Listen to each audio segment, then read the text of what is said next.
Welcome to the astrology for the week of October 22nd through the 28th of 2023.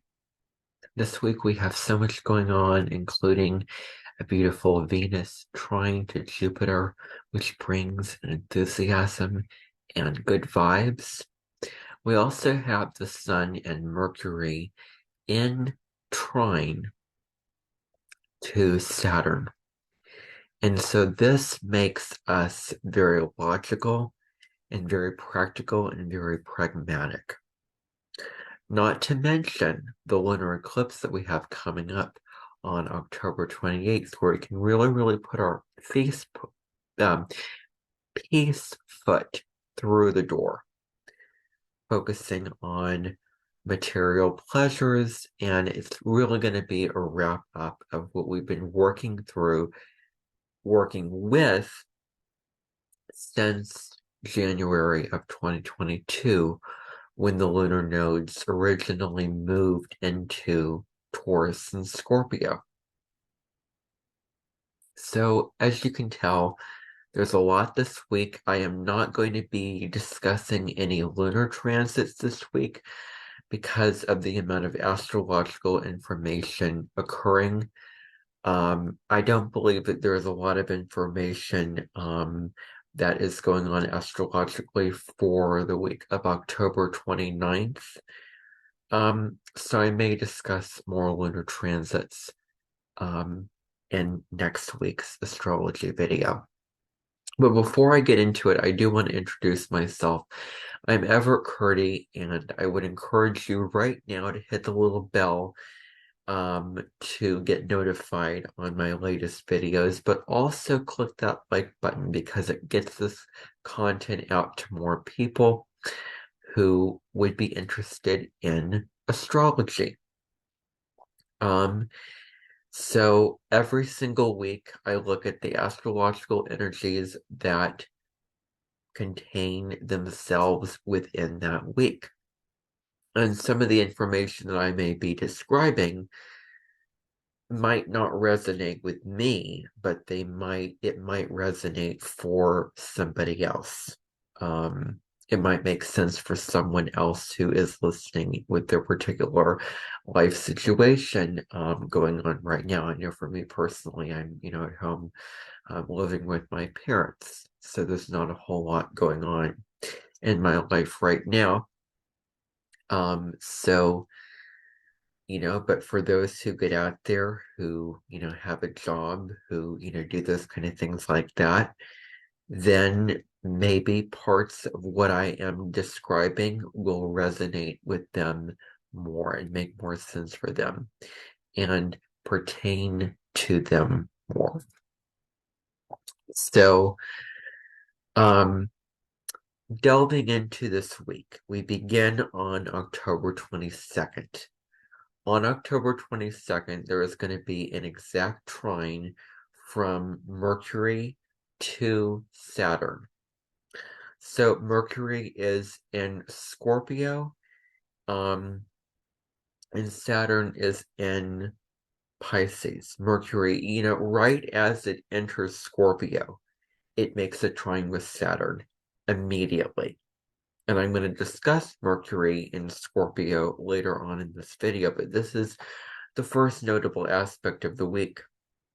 So Mercury is our thinking planet. It's the planet of communication. It is all about intellectualizing life. It's about how you put your thoughts into words, how you articulate the information that's being presented to you, how you go about your life, thinking, planning, strategizing, communicating. That's all Mercury ruled. Now, Saturn is very comfortable in Virgo because Mercury rules Virgo, and Saturn is all about structure.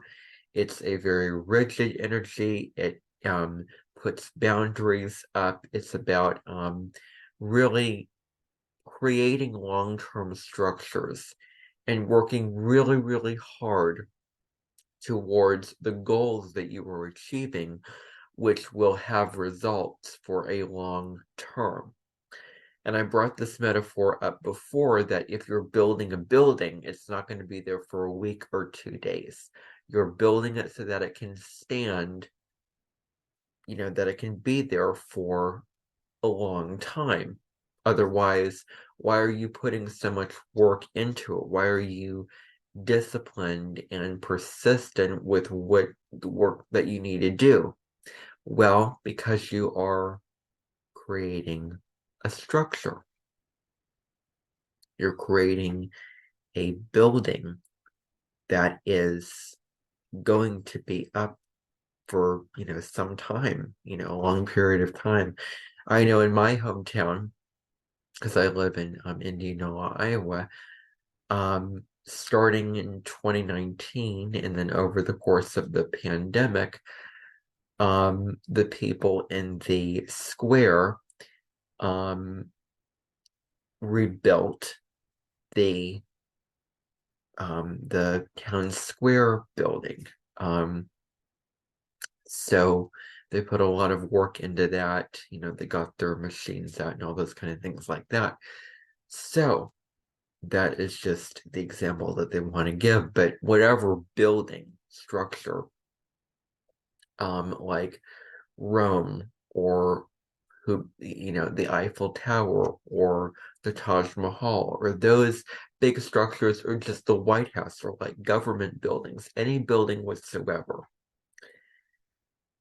requires you to have patience, requires you to have a hard work ethic and consistently put that hard work in to build that long-term structure.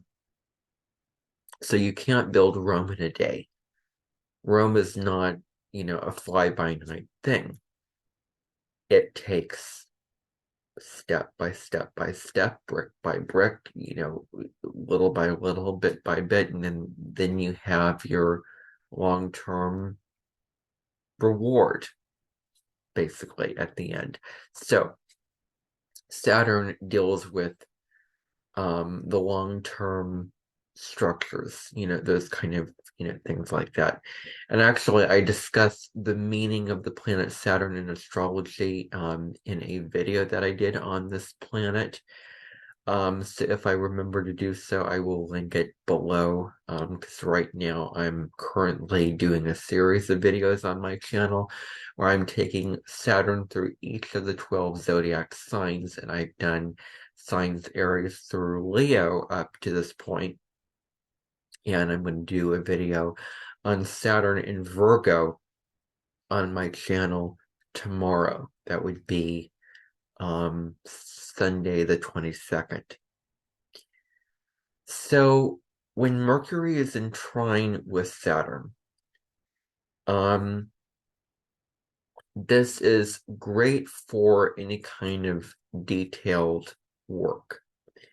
So anything that involves crossing the I's and dotting the T's, banking, accounts, billing, Excel spreadsheets, anything that involves putting your mind and your mental focus on some particular thing and where you are making sure that that thing is getting done efficiently and effectively in the way that it should be done. So work that involves your cognitive mind to focus on it, like building something or accounting or, I don't know, writing a report. Anything like that involves paying attention to details. Like if you're taking classes and you have to write a paper or something like that, that involves details. So this is a really productive energy for that kind of work. Now, October 22nd, there's a lot going on this day. There's a lot of conflicting energies going on. So I'm going to try to break it down so that you can understand these energies separately but together. So any work that involves attention to detail is great. So you may have a very, very strong sense, a black and white sense of logic. Yes or no. Is this logical? Is this practical? Is this feasible? Is this going to work? Is this going to give me the results that I so need and crave? Or is this going to just fall like you're building a house of bananas? Well, you can't build a house of bananas because you can't build with bananas.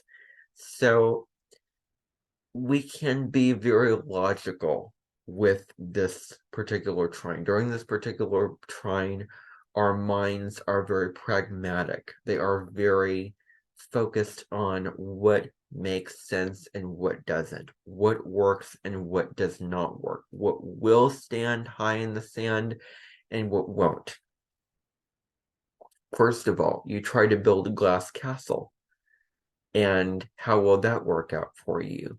You try to build something, in the desert. Well, the desert, is a very dry, hot environment, and certain things wouldn't work. Like the desert does not have a huge amount of water in it. It's completely dry. Um, you know, so these kinds of things. And I mean, they may seem like silly, examples, but anyway, they are more logical in terms of, I don't even know what I'm saying right now. But so anyway, our sense of logic on this particular day and around this particular time is very, very heightened.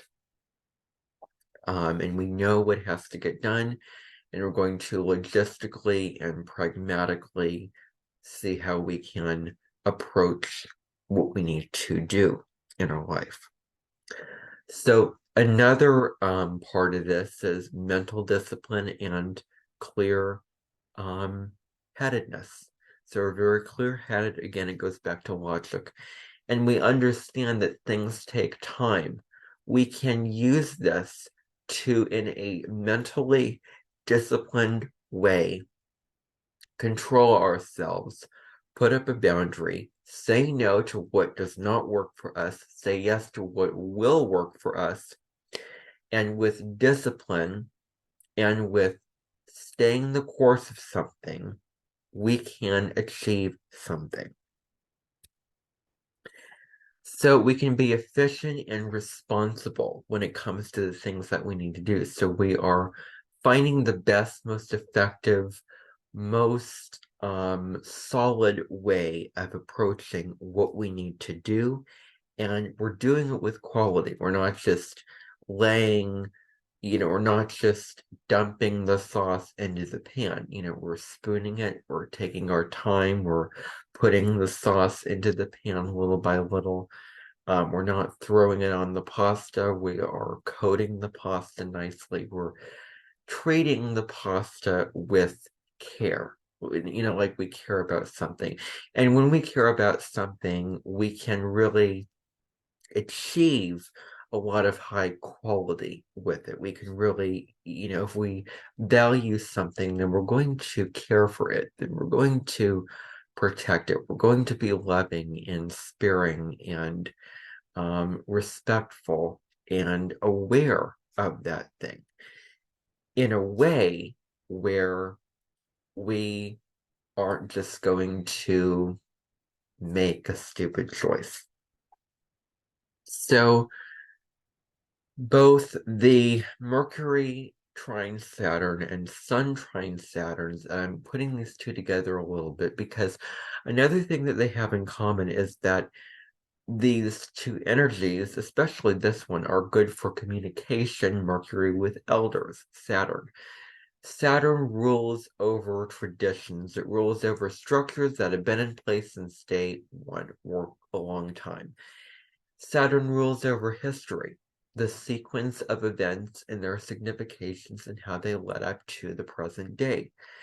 And so people who have lived a long time, and with age comes wisdom. The more you grow and the more you live, the wiser and the more experienced you become. Like you Like, it's a good opportunity to communicate and connect with people who have been around the block before.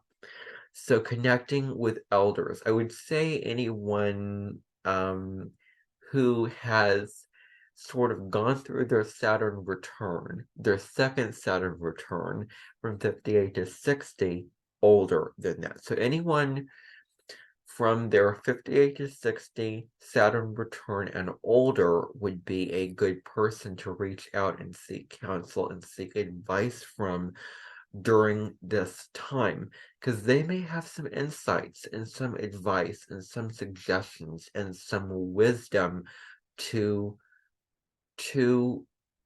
offer up to you. And what you decide to do with that wisdom is entirely your choice.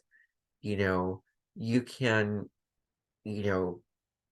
lead a horse to water, but you cannot expect that horse to drink the water. So, listening to these elders and what they are saying, and there's more of a respect for elders, and just connecting with them, that they have experiences, that they have some advice and some, like, this is, if I were you, this is what I would do. Like, they've experienced certain things, they've done a lot of things in their life to where they have this wisdom that we can reach across the aisle and integrate into our lives at this time.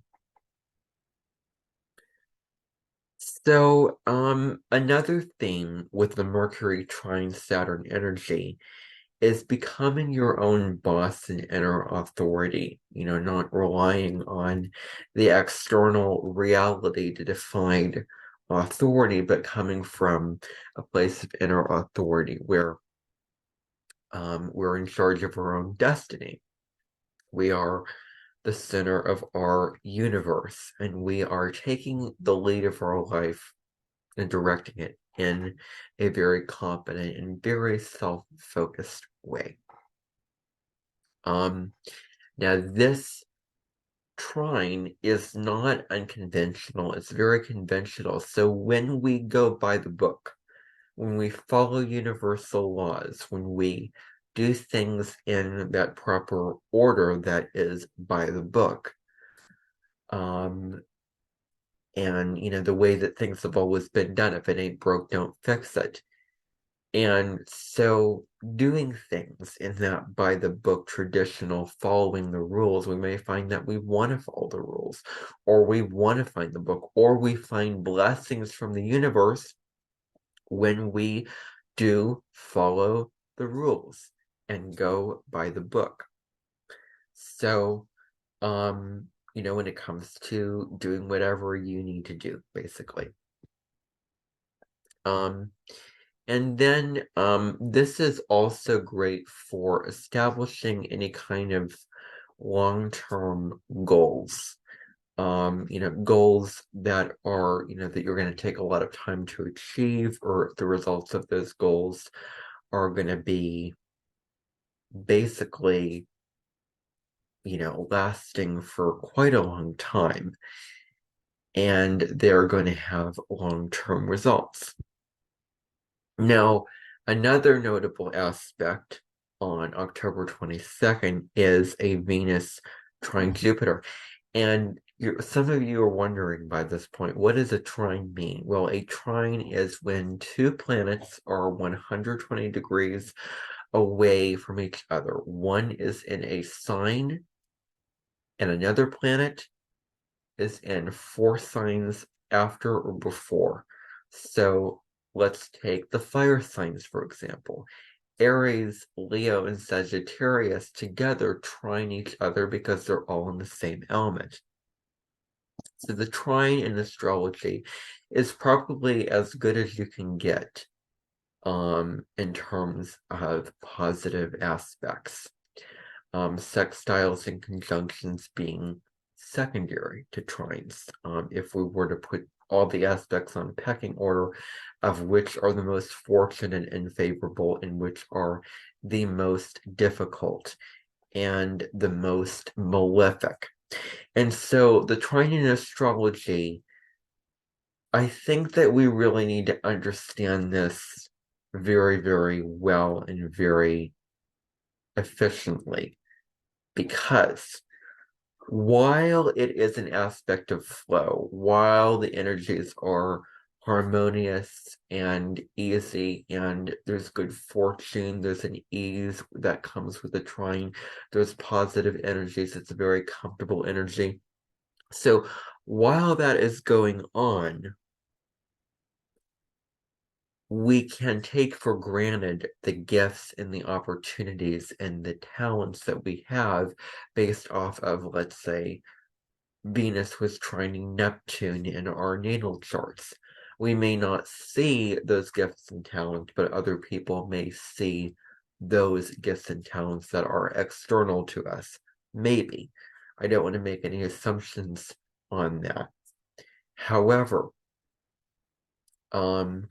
when it comes to a trine, we may take for granted, the talents that we have, the good things about the trine, where we just expect the luck and good fortune and the ease to just show up any time, where we forget the value of hard work, where we forget the value of something to strive for in our lives. So when we have a trine, the two planets are in synchronicity with each other. They're after the same thing. They're basically having the same goals and the same motives, and they want the same things, because we're talking about two signs in the same element, or two planets in the same element. So yeah. So that is just, something to bear in mind with trines, as a little astrology food for thought there. But overall, trines are pretty positive. So this particular trine presents good times, good times. It, presents just a really wonderful energy for just good times. There's an optimism here. There's an enthusiasm that comes with any positive aspect to Jupiter. Brings expansion and growth and enthusiasm and a hopeful vision for the future and what we want to, how we want to expand and grow in our lives. So we have a generally positive outlook when we're talking about positive aspects to Jupiter, especially a trine. So this is great for having fun, for throwing parties, for socializing, because we're talking about Jupiter, which is a social planet, and Venus is a personal planet, and Venus also is the planet of relationships. So this is good for having parties, throwing parties, spending time with friends, socializing, where you're feeling more open-minded towards socializing, open to learning from people, open to having conversations from people. Eating good food, indulging in good food could also be another part of the trine from Venus to Jupiter, because Venus and Jupiter are the two benefic planets.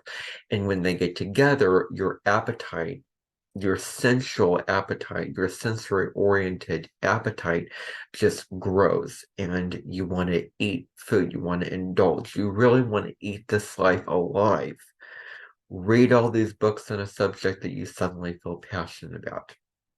Watch the series that you've been dying to watch. Travel to this place that you've been dying to go to. You see, the thing about Jupiterian energy is it is the opposite of same old Gemini energy, small communities, short distance travel. And Jupiter energy, like Gemini energy, does not want to be bored.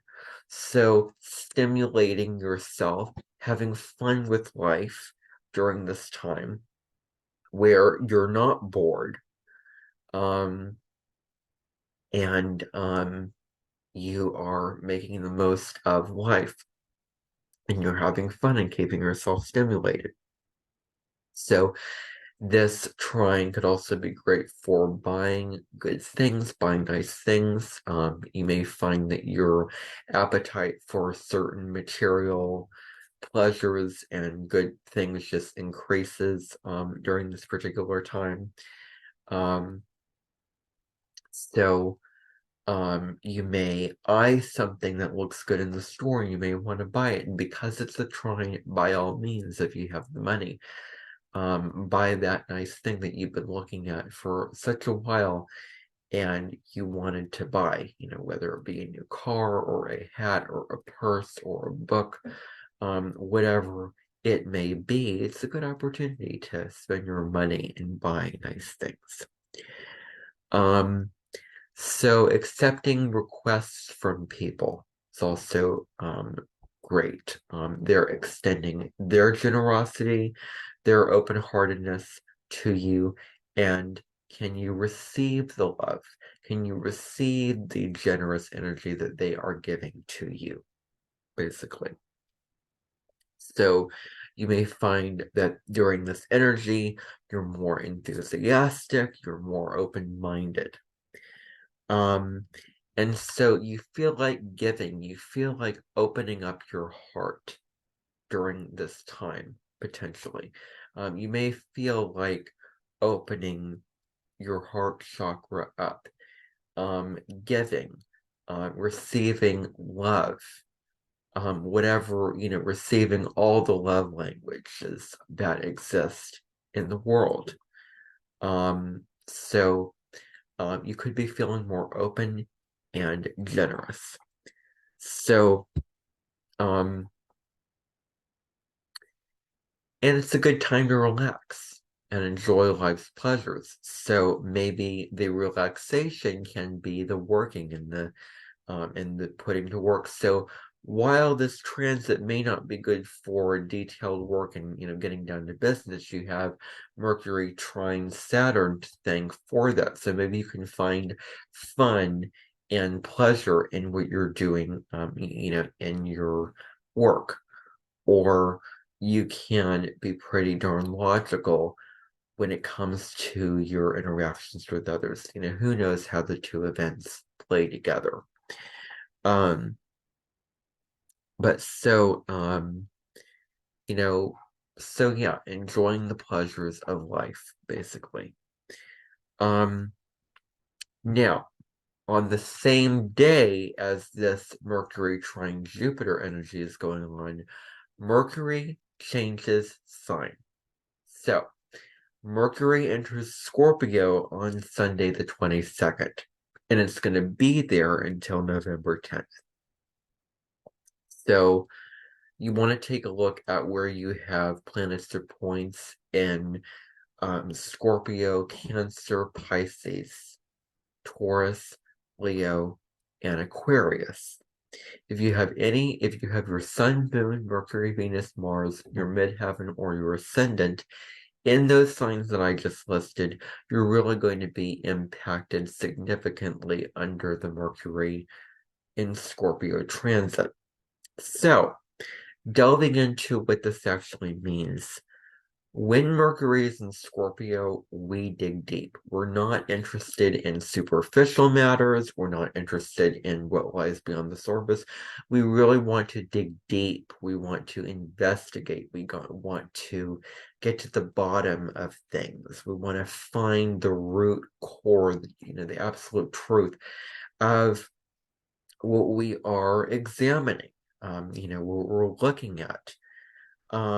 So this becomes, great energy for investigating and researching and asking questions and really digging deep to find the truth of mysteries, like really uncovering the mysteries of life, finding the answers to the mysteries of life during this particular time is also wonderful to do that.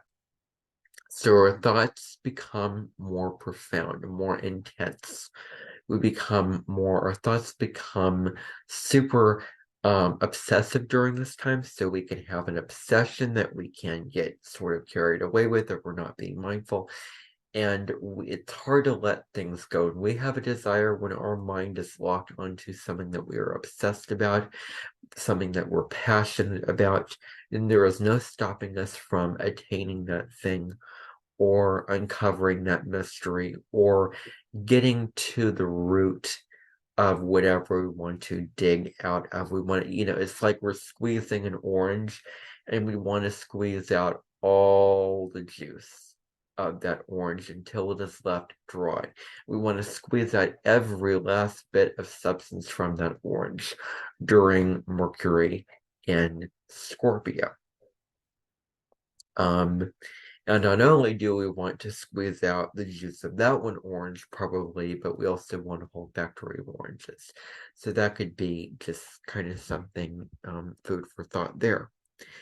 So, yeah, so getting to the bottom note, with Mercury and Scorpio, analyzing, doing a deep psychological analysis on ourselves and on everybody else around us. Finding the root of, we want something truthful. We want something real and raw and primal and down to the bottom note. Like, I don't care how you're feeling superficially. I don't care what you're showing me. How do you feel really? How are you feeling really? Like, what is going on in that still mountain or volcano inside of you? Are you feeling calm, or are you cooking and simmering and you're about to erupt like Mount Vesuvius? So, like, how are you feeling deeply? So, contemplating these deeper things is a huge part of Mercury in Scorpio. Um, so probing into things. Our communication style, likewise, because Mercury rules communication, becomes more intense and powerful. We really mean what we say. It's like what we say is like a knife that cuts right through that butter. Um, so there's also a need with Mercury in Scorpio for deep conversations, be it about a relationship or something emotional. Having a conversation about the current OCD that you are getting over. Maybe it's having a conversation about what actually is your sex. As you can tell, I'm listing sort of, things that people want to hide under the carpet. Because with Mercury in Scorpio, there can be an interest in the occult, in the taboo topics. So, deep conversations during this time can really play out onto the grand scheme of life. So, um, what are those deep conversations that basically have to occur? Well, now's the time to have those conversations. There's really no better time because Mercury in Scorpio gives us the ability to see beyond the superficial and to want to investigate beyond that point. We're not interested in music or people or whatever it may be that may be superficial.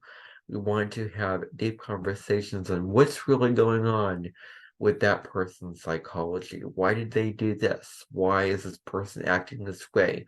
Why is this person in power doing this thing? All these kind of deep, matters that we're investigating that, like basically, you can try to hide something, but you can run, but you can't hide, basically. So all that is hidden and revealed might get pulled up for healing, might get looked at, and acknowledged and examined and studied over the course of Mercury in Scorpio. So it's a really introspective transit, a self-analysis into our thoughts and words of asking ourselves, why do we do what we do? Why do we think what we think, basically? Um, like, why? Um, why? I'm not going to go on. It's trying to pull substance out of that. But so anyway, um, alrighty. So our words carry more weight during this time. So we say something that really speaks volumes. It's very profound.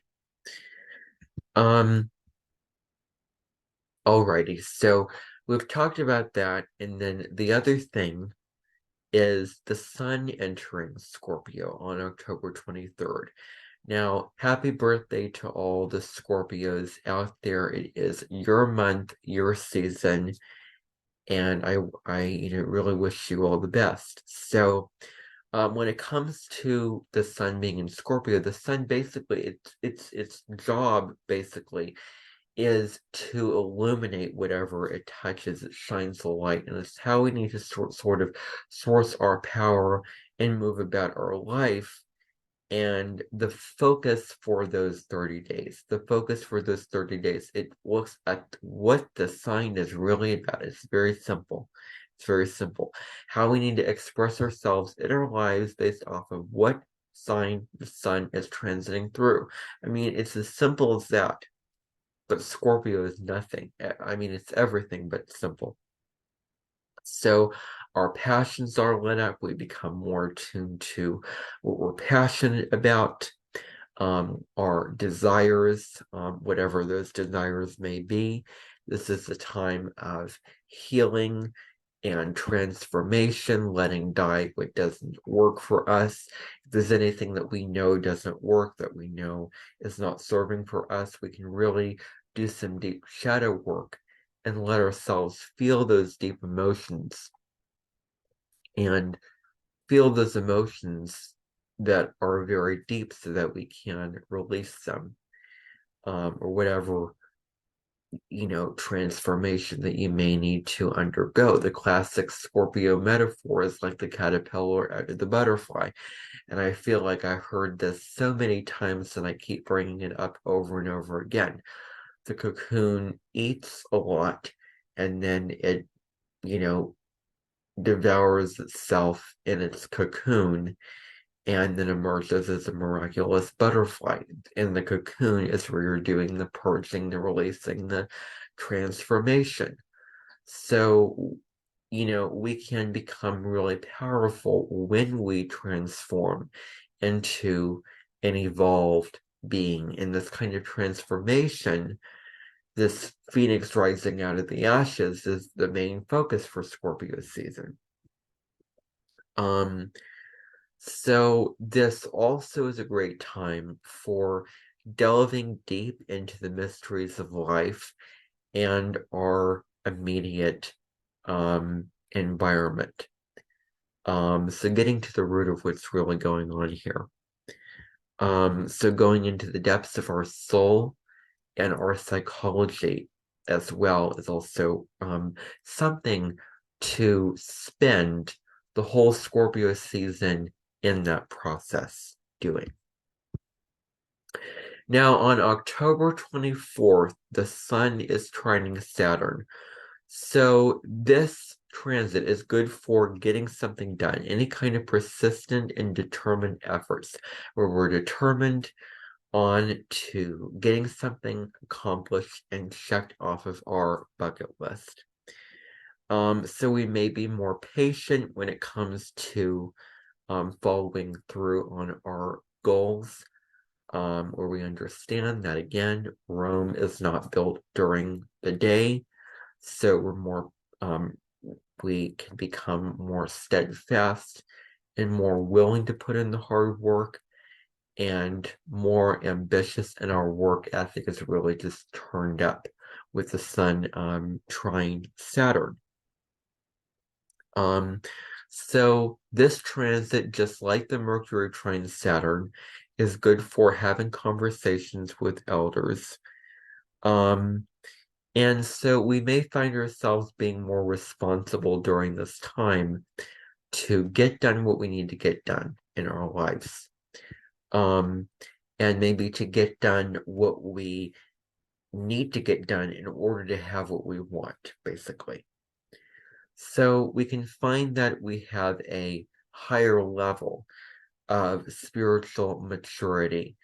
And when I say that word, and when I hear that word, and when I read that word, there's something about that frequency that it's like, the truth that you don't want to hear, but you need to hear, basically. So, spiritual maturity in the physical 3D reality can be turned up. So, there is a greater respect now for authority and superiors in authority, of traditional structures, of governments, of institutions, of all those kind of things, which can be very good because it does not bring about a transit that can propel a lot of rebellion or all those kind of things. So we're basically having this opportunity where we can respect and pay homage and have some appreciation for authority figures and superiors and those authority figures in our lives. So we can be productive, we can follow the rules, we can do what we need to do, we can fall in line with what we need to do, and we can put in the hard work that we need to do. So we can be pretty thorough when it comes to the work that we need to do, putting a lot of quality into that. We can also be pretty strategic about what is the step, basically, what am I going to do at this stage in the game at this time? What's going to work at this time and in this place? So yeah, we're more strategic. And another sort of aspect of this is about making changes that we need to. Like maybe we have not committed to the goals that we said that we were going to commit to. Maybe we have not been, doing the practice that is a spiritual practice that we have said to ourselves that we would do this, and we haven't done it. Well, now is the time to follow through with those promises and with those goals that you have said that you were going to do and keep thinking and keep talking about. But now it is time to actually do the meditation, pull the oracle cards, get the work done, do that walk in nature every day, drink more water like you said that you were going to drink, cut down on sugar like you said that you were going to cut down on sugar. So, like the thing with Saturn is that it only gives you a green light if you actually do the thing that you said that you were going to do, because Saturn's all about the results. It's all about, okay, you've said this, you've said that you were going to do it, and you haven't done it. So, boom, that I can't excuse you for that. Like Saturn is kind of a tough cookie. It's kind of it is an energy that is expecting you to do the work. And if you don't do the work, then what is the whole point of the goal that you set out for yourself to do? Well, it's non-existent if you don't do the work. So Saturn is about action. So maybe you need to put some limitations and some boundaries where you're going to do this, you're going to put this boundary up, and you're going to follow through with a plan or practice that again, so follow through with it. Saturn does not want you to just walk halfway to the store and turn around. You're going to the store, you're buying the groceries, you're checking them out, and then you're going back home. Like you're doing the whole thing. You're doing the whole entire thing. You're following it through to completion. That's what this energy is all about. So maybe you're doing things that can help you be more productive. Like maybe it's a walk in nature, or whatever it may be for you, that where you feel more productive and you feel more motivated to be more productive after doing that thing. Use time wisely. Time is finite. So make the most of, and consider how we're using our time.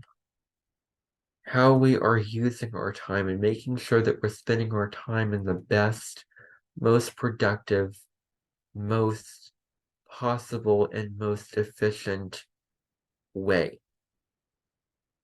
So, on October 26th and 27th, the moon is in Aries, and I just want to touch on this really, really quickly before getting to the Mac Daddy of the week.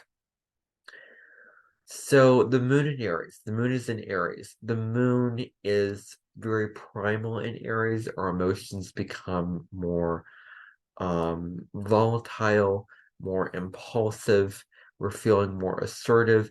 And it's that time of the month where you can initiate things and basically start over, start something brand new. And go after what you need and want, assert yourself in your life with what you need and want, basically. So, now getting to the transits for the single day, the single Saturday of October 28th. There's a lot going on Saturday the 28th. It's going to take another huge part of this video to go through.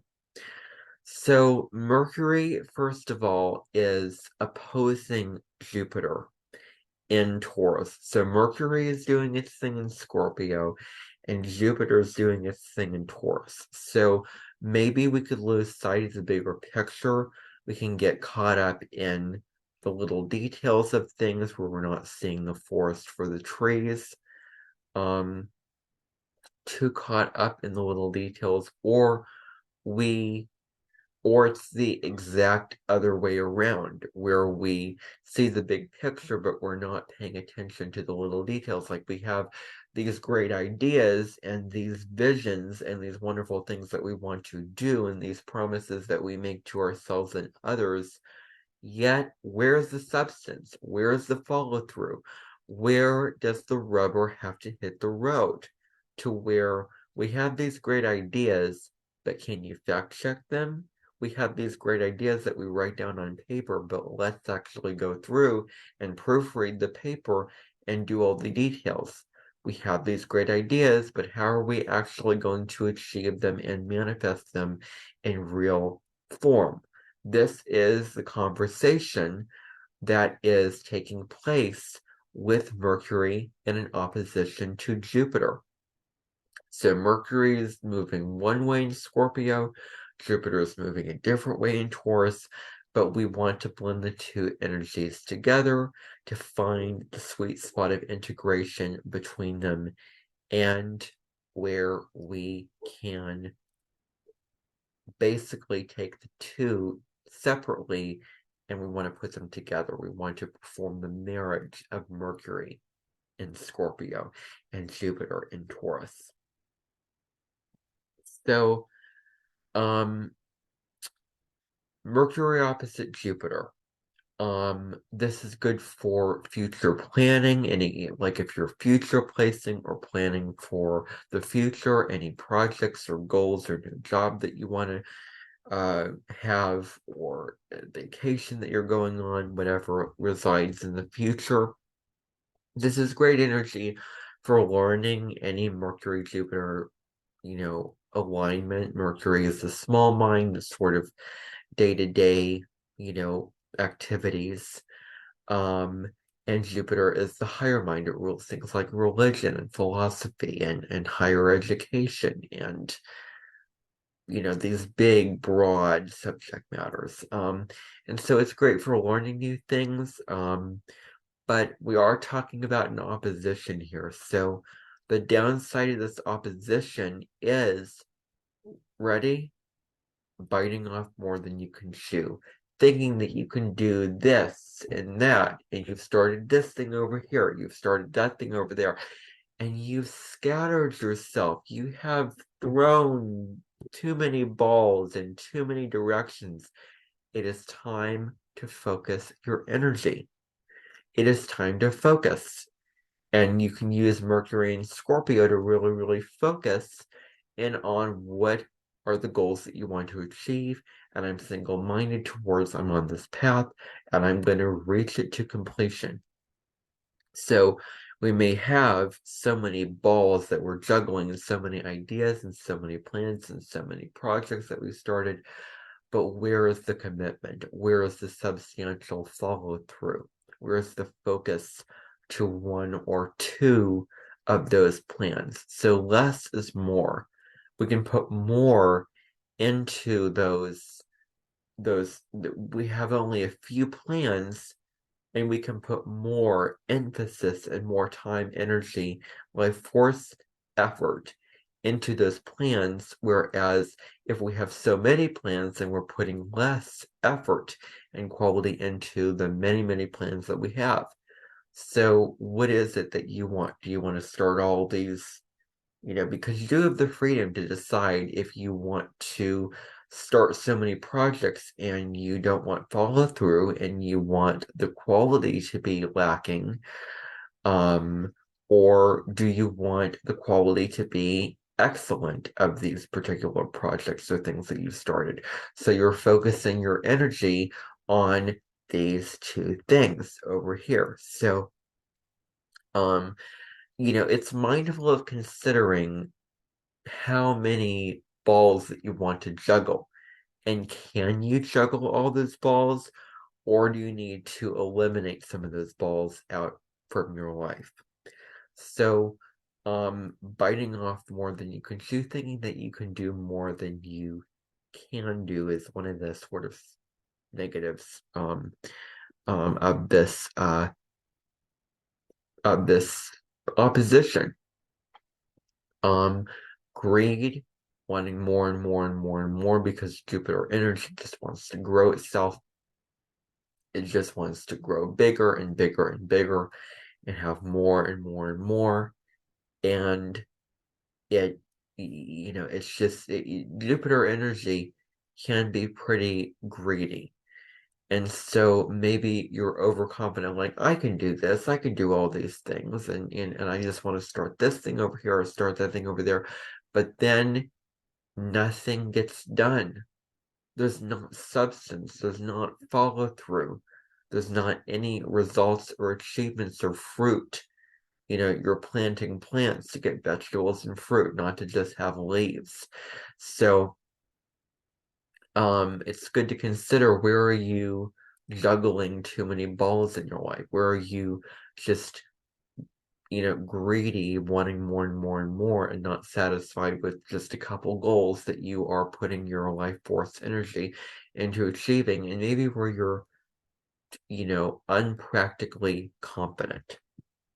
So maybe those plans and ideas, maybe you need to rethink. Like maybe there's too many, or maybe this is not feasible for me this time. So rethinking your plans and ideas is important. So paying attention to the fine print is something huge here. There can also be exaggerated statements or ideas that are not based in reality, not based in fact or logic or the practicalities of life. So it's going to be, important to pay attention to where those things are showing up, for you in your life. Where you're making this statement and it's, way over the top, or, whatever it may be, that is an exaggeration of what is actually fact. And I think that one of my pet peeves is when people exaggerate, when people take a situation and blow it up out of proportion. That makes me mad. It's just talk about what the situation is for what it is. Do not exaggerate it. So where are you over exaggerating? Where are you exaggerating a situation and making a mountain out of a molehill, making a situation a way bigger deal than it needs to be.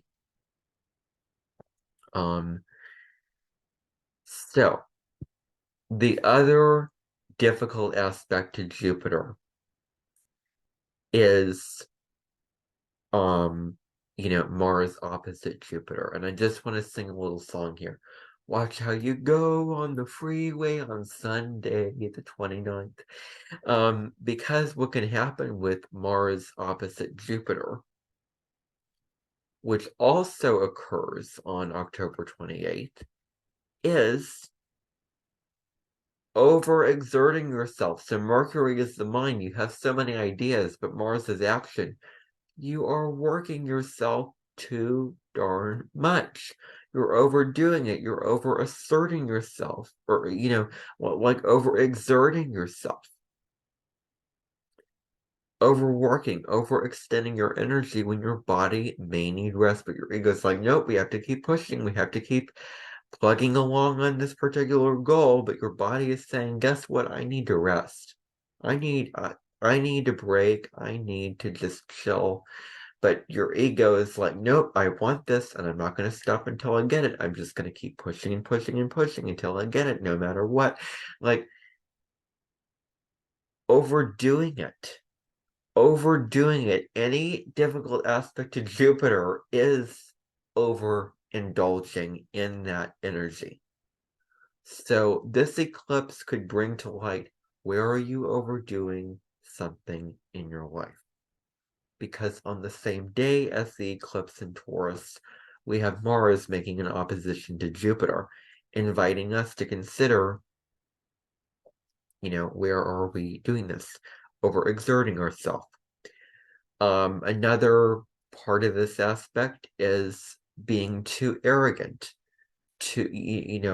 arrogance and acting impulsive, and acting on our impulses and not thinking what we're going to do before we do it. We do it and then we regret it, or we hurt somebody, or we hurt a relationship, or we burn a bridge, or we attack somebody, or we offend somebody. Where that selfishness that comes to play with this aspect can be destructive and can be a shadow that we need to avoid during this time. Because Mars opposite Jupiter can be vainness, overconfidence, it can be pretty darn selfish. Where we want what we want, we're not going to stop until we have it. We're going to fight people, we're going to attack people, we're going to do whatever we can to get this thing because it is the most important thing in the whole wide world. Well, that's not going to work out for us with an opposition of Mars to Jupiter. So the positive side of this is we have a strong drive and a strong ambition and motivation and determination towards what we want. We can see the future optimistically. We're optimistic towards what we want to achieve in the world, what we want to have happened in our lives, the kind of life that we want. And we're very driven to get this, basically. So we have confidence. We have a lot of confidence, but it's also important to exercise things like humility, becoming humble, knowing that maybe our answer isn't the only answer, or isn't the only correct answer, or it may not be the right answer. So, practicing humility, practicing grace, asking questions, Maybe you don't know the answers, not becoming so vain and self-centered, but becoming selfless. So one sort of negative manifestation of this opposition can be you're bragging or you are cocky. So exercising patience is going to be important, knowing that you cannot have things just instantaneously. You can't have things just by pushing and not giving your body the love and the care that it needs. Like you can't just, you need food to eat for dinner, you need to stay hydrated. Like honoring your body's needs. I mean, as well as the needs of other people during this time, as well as their needs, and honoring and respecting where they are coming from. Respect your body, your soul, and can we use the drive and determination and focus our will when the soul is calling the shots, not the ego? When the soul is in charge, not the ego. So, it's also important with Mercury opposite Jupiter is understanding the consequences of what we do in the world. Consequences, that word in and of itself is neutral. It's a neutral word. So consequences could be you get an ice cream for doing all this hard work, or you get put in jail because you did something against the law. Like both and consequences are both positive rewards and negative punishments. So becoming aware of the karma that comes from our actions, of what comes out of, if I do this, then this is going to happen to me, or this is how this person's going to respond to me. Cause and effect. So becoming really, really aware of what comes out of, or what will come out of our actions, is going to be super important when we're navigating the waters of this particular opposition. So, being too, brave and assertive at the low level can be arrogance, and it can be aggressiveness. So we need to be mindful of where in your life are you being possibly too overly assertive to where it can be aggressive and in a selfish way. So, um, so we may need to exercise harmony and cooperation with other people, respecting where they're coming from, their views on things, their opinions, what they want from you, what they need from you, what they think will be best for you, and how to direct your energy. So honoring that and not putting it away, not pushing it away, not ignoring it, not putting our head in the sand, not tuning it out, but opening up to that energy that they are giving to you, opening up to that advice, opening up to those suggestions, opening up to their needs from you. And it's not about fighting with people. It's not about becoming so competitive where we're fighting people on what they're saying and their opinions and their ideas, because people's opinions are their opinions, and everyone is entitled to their opinion and their viewpoints on this particular thing over here. And let's not try to be defensive or argumentative over people and their expression of their opinions. Instead, let's choose to take the higher route of allowing everyone's opinion a seat at the table. Harmony. Everyone has a chance to speak, and we're all listening, and we're all sharing, and everyone is equal, and everyone has a turn, and we're all singing kumbaya. And with all the polarization going on, that may be difficult to achieve when we have somebody who's super left and super right. Um, you know, those one people from one end of the political spectrum and then another person from the other end of the political spectrum in the same room, how can those people get along and not be argumentative and combative and angry and, you know, self-centered? Um, and so, where can we find balance and respect and just the decent openness to what they have to say? So, yeah, so that's I beat that to death. I really, really have. So let's move on to the eclipse. Now, this eclipse, I'm not going to spend a whole lot of time discussing it because it's a hybrid eclipse. Hybrid eclipses are eclipses, and I'm pretty sure that this is correct, that occur when, like, we had a hybrid eclipse in April of this year.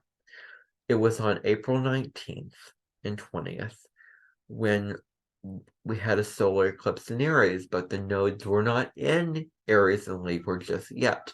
The nodes were around 4 degrees of Taurus and Scorpio, but that north node was close enough to where the moon was to where it could make for an eclipse, and it's 15 to 17 degrees. So if the moon has to be 15 to 7 degrees away from where the nodes are, either the south node or north node, in order for there to be an eclipse, basically. That's just the astronomical truth. At 15 to 17 degrees maximum. So we had that solar eclipse in April in Aries, but the moon was close enough away from the north node in Taurus. So this eclipse is really the final eclipse in Taurus and Scorpio. It's gonna be a throwback Saturday. It's gonna be sort of putting a finishing touch on all of the lessons and themes that we have been learning with regards to Taurus and Scorpio energies when it comes to our values, when it comes to security and self-love and stability and all these kind of things like that. It's really putting it's like a last ditch attempt. Like, we've already moved on. The nodes are already in Eris and Libra, but we still have this one last eclipse to just finish things up. Like, the sun and moon to the nodes is saying, great work. I can check that off my list now. So, that is what we can keep in mind during the eclipse energy. So this lunar eclipses are big full moons, first of all. So a full moon is when the sun and moon are aligned in the exact opposite signs. A lunar eclipse is a supercharged full moon on steroids, where we can make major full moons at times of releasing and culmination and completion and things coming to a head, things coming to a climax, but it's more karmic. It's much deeper than that, where we're major endings that are not like until the next full moon, but they can be major endings in our lives. And over the next 6 months, we can see those endings and culminations unfolding in front of our eyes in our lives. So, lunar eclipses are when there's something going on astronomically. I'm not going to get into that. I am going to provide a link below in the description so that you can read about the astronomy of the eclipses. So, when it comes to this particular eclipse, this eclipse is occurring at 5 degrees and 9 minutes of Taurus and Scorpio. So the sun is at 5 degrees 9 minutes, and the moon is at 9 degrees 9 minutes of so the sun is at 5 degrees 9 minutes of Scorpio, the moon is at 5 degrees 9 minutes of Taurus. So this lunar eclipse occurs, the exact time is 3:26 p.m. Central Time, 4:26 p.m. Eastern Standard Time. So you do want to find a time zone converter to find out when this eclipse occurs for your time zone. You put the time in and then convert it to whatever time zone you live on. So if you have any planets or points between 4 to 4 to like 11 degrees of the fixed signs Taurus, Scorpio, Leo, Aquarius, you will definitely feel and be impacted by this lunar eclipse. So the themes of this eclipse deal with connecting with ourselves on practical levels, enjoying the fruit of our labor, enjoying, what has come out of all the work that we have done during that lunar transit and during those eclipses, which are, checkpoints. Like you have the nodes moving through a given period of signs, and then you have the eclipses as little checkpoints along that path. Like, how are you doing? It's like check-ins, it's like, assessments on how are you coming with the karmic lessons of whatever the nodes are trying to teach you based off of what signs that they're in. So, yeah. So, this can be, themes such as earthbound security, like what are our material possessions in our life that we value? Like what do we value in our life? What is truly important to us in our own lives? On an emotional level and on a tangible level. So we're dealing with this polarity here of the simple Taurus. It's just food, it's water, it's your house, it's the roof over your head. It's all those simple material comforts. And Scorpio is the complex, the deeper, darker side of life. The the the mysteries of life, people's psychologies, the secrets of life, what's hidden in life. All those kind of complex things are corresponding to Scorpio. Taurus is physical wealth, like dollars and coins, and Scorpio is emotional wealth, feeling wealthy inside. It can also relate to health being your wealth, mental, spiritual, physical health being your wealth. Physical security versus emotional security is yet another verses of this particular combination. So this lunar eclipse, this full moon lunar eclipse, I always say full moon or new moon when I'm talking about hybrid eclipses. So we're focusing on what is sustainable, what is good for the long term, what solid structure is good for the long term. We can look at our efforts in the material world during this particular eclipse. And so it's a time to do what nourishes you. What nourishes you or brings you, what makes you feel grounded? What makes you feel at peace inside yourself?